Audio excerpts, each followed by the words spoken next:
L'adéquation formation-emploi fait partie des préoccupations de l'Agence nationale des bourses du Gabon, qui se positionne plus que jamais comme un outil performant, aussi bien dans la sélection des destinations académiques que sur le plan financier. La destination de l'école inter-État des sciences et des médecines vétérinaires de Dakar n'est pas un hasard. La nécessité du programme au niveau du Gabon, c'est de répondre aux besoins qu'il y a, du manque de médecins vétérinaires, des techniciens dans ce domaine, et surtout de coller à l'adéquation formation-emploi.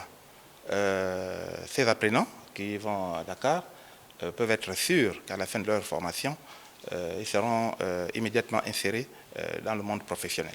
Profitant de la place du Gabon depuis 2019 au secrétariat général de l'école inter-État des sciences et médecines vétérinaires de Dakar, l'ANBG envoie une première cohorte de 9 bacheliers 2020 dont l'âge varie entre 18 et 22 ans. La sélection de ces derniers a été faite sur des critères bien définis. Être d'une nationalité gabonaise, jouir de ses droits civiques, avoir eu son baccalauréat.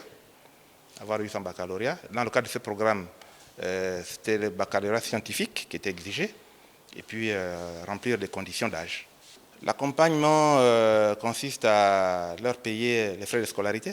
Pour les étudiants et leurs familles, l'opportunité offerte par l'ANBG doit être couronnée de succès. Dans les 7 prochaines années, nous comptons revenir avec nos diplômes en poche et trouver un emploi ici. Satisfait parce que nos enfants vont être accompagnés par l'État qui investit de gros moyens. Assisté par l'Association des médecins vétérinaires du Gabon, l'ANBG a conduit à la mise en place de ce programme qui va durer 7 ans. Les étudiants sortiront avec le grade de docteur et seront mis à la disposition du ministère de l'Agriculture.